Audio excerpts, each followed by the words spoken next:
Hey, welcome to the Small Business Made Simple podcast, brought to you by socialmediaandmarketing.com.au. Being in business is never easy, but it can be simple, or at least simpler.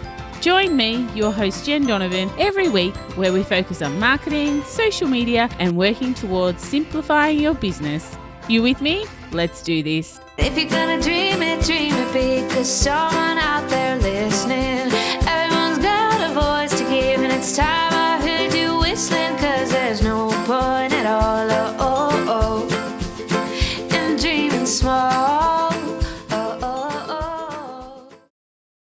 Why, hey there, my fabulous listener. Welcome to episode 253 of the Small Business Made Simple podcast. Thank you, as always, for lending me your ears today. I know you have lots of choices out there, and I do appreciate you making me one of them. If you're enjoying this podcast, I'd love you to take a screenshot and share it on your socials and tag me at Jen Donovan, because it would be super cool to be able to get to know you like you get to know me a little bit more by listening to this podcast every single week.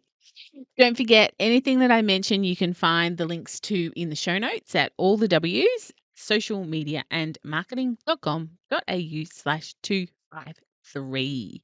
Now, have you had a chance to listen to last week's episode? Last week, I had Rosemary Sinclair on the podcast, who was from Outer. I personally found that one of the best conversations I've had on the podcast outside of small business owners and the amazing guests that I have. Really interesting. I hope that you've gone and signed up for Outer's newsletter. If you haven't listened to that podcast, then head back there, because there was just so much gold that Rosemary shared with us. Of course, you can find that at episode 252 of on any podcast that you listen to this, or you can go to the show notes and find the link as well. But definitely an episode to go back and have a listen to. Thank you so much for Outer and Rosemary for doing that podcast episode with me. But before I get started on today's podcast, I did want to give a shout out to this week's podcast sponsor, who is Kate Toon, and she has got a brand new book out, and it's called 6 Figures in School Hours. So here's Kate to tell you a little bit about that. Hi, Kate Toon here, just jumping into Jen's podcast to tell you about my new book, 6 Figures in School Hours, How to Run a Successful Business and Still Be a Good Parent. It's packed with practical and doable tips for parents to be more productive, make serious money, and not burn themselves to a frazzle in the process, with actionable advice and inspiring stories to help you create a successful business and never feel like the worst parent in the world ever again. Order today at sixfiguresinSchoolhours.com.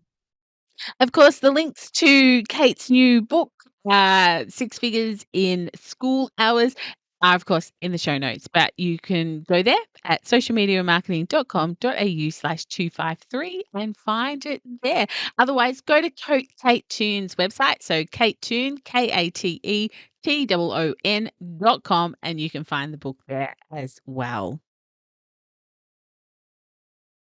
So back on episode 248, I did a mid-year check-in with you all around your goals for 2023.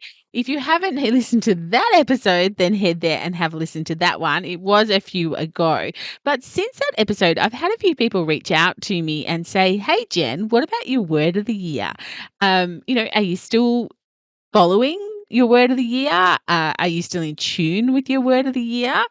So I thought I would make a podcast episode check-in basically around word of the year. For those playing along at home, my word of the year podcast episode was 224, and the word that I chose for 2023 was challenge. Although I will say I'm not very airy-fairy, but I will say that I think the words choose me. I don't actually choose my word of the year. I solely believe that it chooses me. So the word that chose me this year was challenge. Am I still in tune with my word of the year? Absolutely. How about you? Did you set one? How do you feel about yours? If you didn't set one, it's not too late. You can have a word of the second half of the year. But I can say that challenge was definitely the right year, the right word for me this year. And besides my husband, my marriage, and my children, which is pretty lucky for them, I have pretty much challenged everything about my life and about business this year. That's why I think the word chose me. It was time to challenge a lot. I've made some massive changes this year, such as writing a book. Yikes. Hopefully, by the time this episode goes live, I should have the second draft finished and it should be heading to the editors shortly. So that has been a massive project to take on. And I think the stars aligned for me to be able to do it this year. I've often thought I had a book inside me, but that again, challenging me myself to think about, well, what would the book really be? How, again, are you going to stand out from the crowd? There's a marketing book for every corner of every street of Australia. Why is yours going to be different? Why would people buy yours? And if you haven't been following along with my book writing, so my book is actually marketing your business in the country. So it's focused towards marketing your business if you're a rural, regional, or remote business owner, because there is nothing like that out there in the marketplace. So I've challenged myself to write the book and it's written, and hopefully at some stage you might be able to get it in your hot little hand. Other things that I've done because I have challenged myself is I've taken a giant step away from my e-commerce business. So spendwithus.com.au. I've taken a really big step away from that business to concentrate on my book and this business, my marketing business. I've cut people out of my life as I've challenged particular friendships. Now, I might know that that might seem really harsh, but when challenging certain friendships, I came to the conclusion that I was making all the effort. So I simply stopped making effort. If the friendship survives because they reach out, then that is wonderful. I will love that.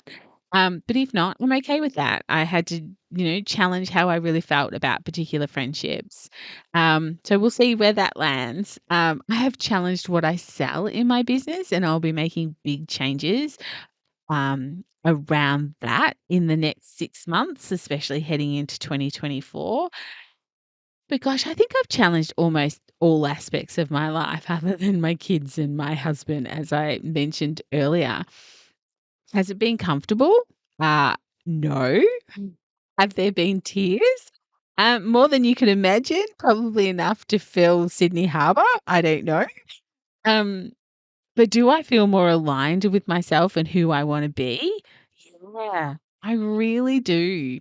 Change is never easy, but many, many moons ago, an amazing mentor wrote in a Christmas card to me, "Nothing changes if nothing changes." Like, clearly, he did not make that up because that is something that was probably profoundly written many years ago. But I've always been guided by that saying. And when I'm frustrated about my business or frustrated about anything, I guess it means that something has to change. And because, well, in a business sense, but even in my life, the buck stops with me. So if something's to change, there is no one else to change it. I need to embrace that and I need to change it myself. I remember having a social media post during the pandemic because lots of people were kind of, looking for third party help and outside help to help them. And I'm not talking about, them actually needing help, but it was a little bit like, save yourself. No one else is going to save you. Yeah, I'm not talking medical or health or anything like that, but I'm talking about, waiting for the next, I don't know, government handout or waiting for a Facebook group post to be the one that brings you in all those sales and things like that. Like looking for that third party person to save you, and no one else is going to do it. So, nothing changes if nothing changes. So sometimes change is what you actually have to do. Picking a word of the year, I feel that people think it's a nice activity to do, but as I said earlier, I really feel like the words that I choose actually choose me. But if you really embrace it and you really let the word come to you and you bring it to life, you bring it into your life, you bring it into your lifestyle, you bring it into your business, it can change your life. And I know that might sound huge, but I think about the words of the year that I have chosen over the last 5 or 6, and they have literally set me on a path that perhaps without that word, I wouldn't have gone on. So for me, it's just not a nice activity. It's actually a necessity, and a necessary activity for me to do each year to move closer to where I'm supposed to be, move closer to where I want to go. Of course, if you didn't pick a word of the year, you still can. It's not too late. And if you picked a word of the year that isn't serving you, you can change. This isn't a locked in contract. You can definitely change your word of the year. Challenging things is really hard work. All the changes that I've made have come over mulling over them, sometimes for months, sometimes for days, sometimes for hours. And although I love that I'm challenging things, I do believe that nothing should be made in haste. You shouldn't be making quick decisions if you are challenging things, because you need to through them strategically, especially if you're changing things to do with your business. I've often thought about the story, or really the fable, of the man drowning. And it's kind of like one of those stories that's really sticking with me this year. The story involves God, but if you don't believe in God, that's okay. The message, the moral behind the story is still the same. So stick with me. But the fable goes something like this: a man is drowning, and a swimmer swims by and asks if he needs help. And he says, "No, God will save me." And then a man in a canoe comes by and asks the same question and gets the same answer: "No, God will save me." And then a speedboat goes by and same. He's like, "No, no, I don't need saving. God will save me." Anyway, the man drowns and then he arrives in heaven and he asks God, "Why didn't you save me?" To which God replies, "I sent you a swimmer, a canoeist, and a boat. What more did you want?" And for me, that story has really stuck this year, I guess. The moral is that the signs you are being sent, are you ignoring them? Like, this man ignored the fact that he was sent, a swimmer and a canoeist and a speedboat. But that's what the story means to me. It means, what signs am I missing? What signs am I ignoring because I'm too busy thinking about something else, or that something else will save me? Sometimes I feel like it takes a slap in the face with a wet fish for me to see the signs that are all around me, begging me to do this or to do that or to change me. They're really obvious when you take time to see them. So my message to you is, don't wait for a wet fish to slap you across the face. Yeah, look out for the signs heading into the last half of this year. Maybe hijack my word of the year if challenge is something that would help you. If things need to change, then what do you need to challenge? Maybe you need to challenge some stuff to get moving this year, or maybe you need to challenge everything to get moving this year. So I appreciate that this episode sounds like it's all about me, but in reality, it's actually about you. It's about me asking you to step into who you want to be, to get the business you want and the business you so deserve to have, and to watch for the signs and take the challenge and look out for that wet fish that might be coming your way. I really hope this episode you will step back and give yourself that time. I know it's only a short little episode, but give yourself, maybe it normally goes for 20 minutes. Give yourself, 5 or 6 minutes now to think about what that could look like in your life. What do you need to do to step into who you want to be, who the future you is? What do you need to do to get the business you deserve and the business you want? What do you need to do to avoid the wet fish that's coming your way? If you're completely stuck and you feel like challenges are just too much at this point, then jump on a discovery call with me. Let's have a chat. Let's have a chat on how I can help you with your goals, your struggles, your roadblocks, what's holding you back. If I can't help you, then I'm bound to know somebody who can. So jumping on that discovery call could be the best thing you do. The link, of course, is in the show notes at socialmediamarketing.com.au/253. You can come and join my Facebook group, the Like Minded Business Owners Facebook group. The link to that is in the show notes as well, because I'd love to hear from you over there. But look, that's it for episode 253. I hope that this episode wasn't too far removed from what you normally hear from me. I know I'm normally about making small business simple, but I feel that New word of the year, challenging yourself, nothing changes if nothing changes, looking out for wet fish can all help you make your business life simpler. So, if you found this episode valuable or you loved it, I would love you to take 30 seconds out of your day and leave me a rating and review if you can do that where you are listening to this podcast. One of my goals this year, of course, is to reach more people with this podcast, and I would love for you to help me achieve that by leaving a review. Otherwise, I will see you next week on the podcast again for episode 254. Thanks again to Kate Toon and her new book, Six Figures in School Hours, for sponsoring the podcast. You can, of course, find that book by going to Kate Toon's website at katetoon.com and, yeah, buy the book, especially if you would like to make six figures in school hours. It's a great book. You will absolutely love it. But in the meantime, let's hang out on social and get social on social. You can find me on Instagram, Facebook, and LinkedIn at Jen Donovan. But whatever you do, remember, my small business peeps, as my opening song says, there is no point in dreaming small.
I would like to acknowledge the traditional custodians of the land, the Yorta Yorta people, on which I record this podcast and conduct my business today, and pay my respects to their elders, past and present. I extend this respect to the Aboriginal and Torres Strait Islander people here with us today as well.